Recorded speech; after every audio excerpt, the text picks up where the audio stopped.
नमस्कार। सुलेख कहानियाँ में आपका बहुत बहुत स्वागत है।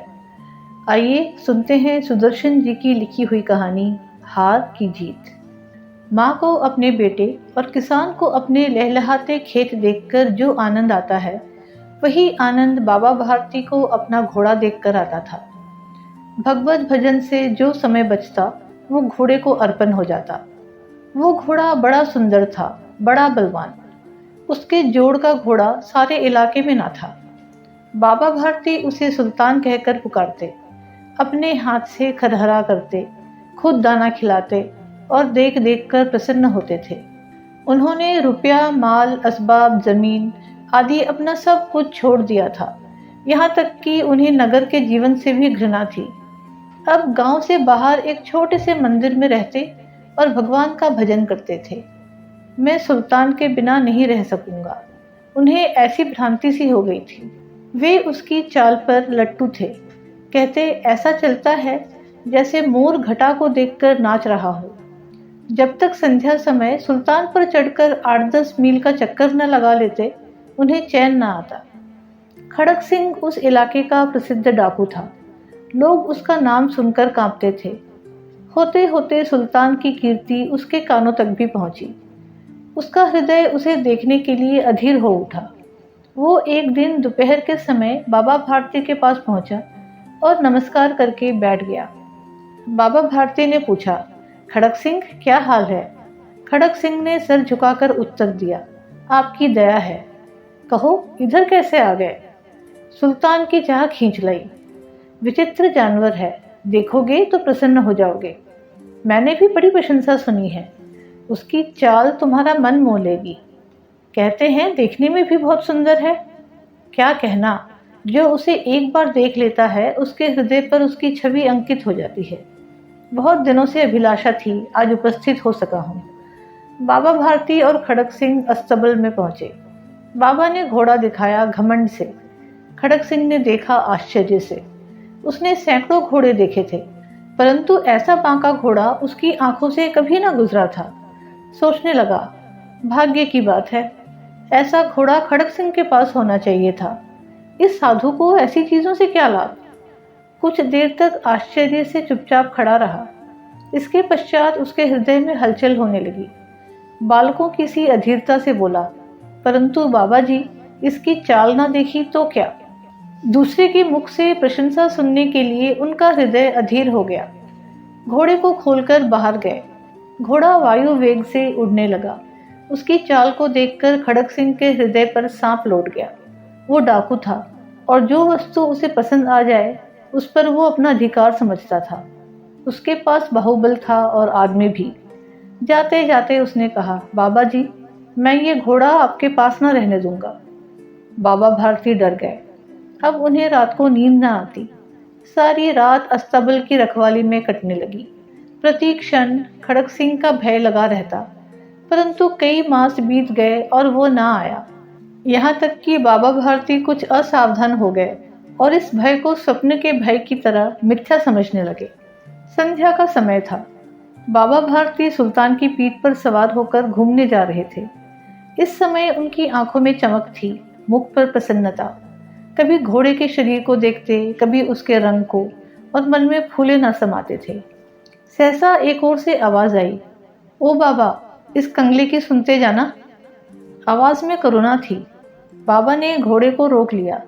देखा एक अपाहिज वृक्ष की छाया में पड़ा कराह रहा है। बोले, क्यों, तुम्हें क्या कष्ट है? अपाहिज ने हाथ जोड़कर कहा, बाबा, मैं दुखियारा हूँ, मुझ पर दया करो। रामावाला यहाँ से 3 मील है, मुझे वहां जाना है।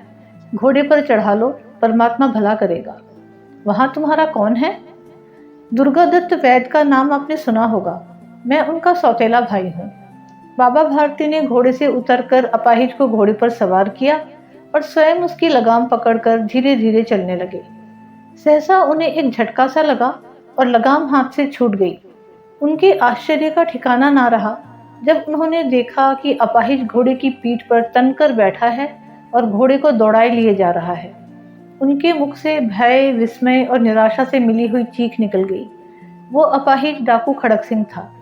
बाबा भारती कुछ देर तक चुप रहे और कुछ समय पश्चात कुछ निश्चय करके पूरे बल से चिल्लाकर बोले, जरा ठहर जाओ। खड़क सिंह ने यह आवाज सुनकर घोड़ा रोक लिया और उसकी गर्दन पर प्यार से हाथ फेरते हुए कहा, बाबा जी, ये घोड़ा अब ना दूंगा। परंतु एक बात सुनते जाओ। खड़क सिंह ठहर गया। बाबा भारती ने निकट जाकर उसकी ओर ऐसी आंखों से देखा जैसे बकरा कसाई की ओर देखता है और कहा, ये घोड़ा तुम्हारा हो चुका है। मैं तुमसे इसे वापस करने के लिए ना कहूंगा, परंतु खड़क सिंह, केवल एक प्रार्थना करता हूँ, इसे अस्वीकार ना करना, नहीं तो मेरा दिल टूट जाएगा। बाबा जी, आज्ञा कीजिए, मैं आपका दास हूँ, केवल घोड़ा ना दूंगा। अब घोड़े का नाम ना लो। मैं तुमसे इस विषय में कुछ ना कहूंगा। मेरी प्रार्थना केवल ये है कि इस घटना को किसी के सामने प्रकट ना करना। खड़क सिंह का मुंह आश्चर्य से खुला रह गया। उसका विचार था कि उसे घोड़े को लेकर यहाँ से भागना पड़ेगा, परंतु बाबा भारती ने स्वयं उसे कहा कि इस घटना को किसी के सामने प्रकट ना करना। इससे क्या प्रयोजन सिद्ध हो सकता है? खड़क सिंह ने बहुत सोचा, बहुत सर मारा, परंतु कुछ समझ ना सका। हारकर उसने अपनी आंखें बाबा भारती के मुख पर गड़ा दी और पूछा, बाबा जी, इसमें आपको क्या डर है? सुनकर बाबा भारती ने उत्तर दिया, लोगों को यदि इस घटना का पता चला तो वे दीन दुखियों पर विश्वास ना करेंगे। ये कहते कहते उन्होंने सुल्तान की ओर से इस तरह मुंह मोड़ लिया जैसे उनका उससे कभी कोई संबंध ही नहीं रहा हो। बाबा भारती चले गए, परंतु उनके शब्द खड़क सिंह के कानों में उसी प्रकार गूंज रहे थे। सोचता था, कैसे ऊंचे विचार हैं, कैसा पवित्र भाव है। उन्हें इस घोड़े से प्रेम था। इसे देखकर उनका मुख फूल सा खिल जाता था। कहते थे, इसके बिना मैं रह न सकूंगा। इसकी रखवाली में वे कई रात सोए नहीं, भजन भक्ति ना कर रखवाली करते रहे, परंतु आज उनके मुख पर दुख की रेखा तक नहीं दिखाई पड़ती। उन्हें केवल ये ख्याल था कि कहीं लोग दीन दुखियों पर विश्वास करना ना छोड़ दें। ऐसा मनुष्य मनुष्य नहीं, देवता है। रात्रि के अंधकार में खड़क सिंह बाबा भारती के मंदिर पहुंचा। चारों ओर सन्नाटा था। आकाश में तारे टिमटिमा रहे थे। थोड़ी दूर पर गांव के कुत्ते भौंक रहे थे। मंदिर के अंदर कोई शब्द सुनाई न देता था। खड़क सिंह सुल्तान की बाग पकड़े हुए था। वो धीरे धीरे अस्तबल के फाटक पर पहुंचा। फाटक खुला पड़ा था। किसी समय वहां बाबा भारती स्वयं लाठी लेकर पहरा देते थे, परंतु आज उन्हें किसी चोरी, किसी डाके का भय न था। खड़क सिंह ने आगे बढ़कर सुल्तान को उसके स्थान पर बांध दिया और बाहर निकलकर सावधानी से फाटक बंद कर दिया। इस समय उसकी आंखों में नेकी के आंसू थे। रात्रि का तीसरा पहर बीत चुका था। चौथा पहर आरंभ होते ही बाबा भारती ने अपनी कुटिया से बाहर निकलकर ठंडे जल से स्नान किया। उसके पश्चात इस प्रकार जैसे कोई स्वप्न में चल रहा हो, उनके पांव अस्तबल की ओर बढ़े, परंतु फाटक पर पहुंचकर उनको अपनी भूल प्रतीत हुई। साथ ही घोर निराशा ने पांव को मन भर का भारी बना दिया। वे वहीं रुक गए। घोड़े ने अपने स्वामी के पांव की चाप को पहचान लिया और जोर से हिनहिनाया। अब बाबा भारती आश्चर्य और प्रसन्नता से दौड़ते हुए अंदर घुसे और अपने प्यारे घोड़े के गले से लिपटकर इस प्रकार रोने लगे मानो कोई पिता बहुत दिन से बिछड़े हुए पुत्र से मिल रहा हो। बार बार उसकी पीठ पर हाथ फेरते, बार बार उसके मुंह पर थपकियां देते। फिर वे संतोष से बोले, अब कोई दीन दुखियों से मुंह न मोड़ेगा। उम्मीद है आपको ये कहानी पसंद आई। पसंद आई हो तो वीडियो को लाइक और शेयर अवश्य करें और ऐसी ही कहानियाँ सुनने के लिए चैनल को सब्सक्राइब करना बिल्कुल ना भूलें। धन्यवाद।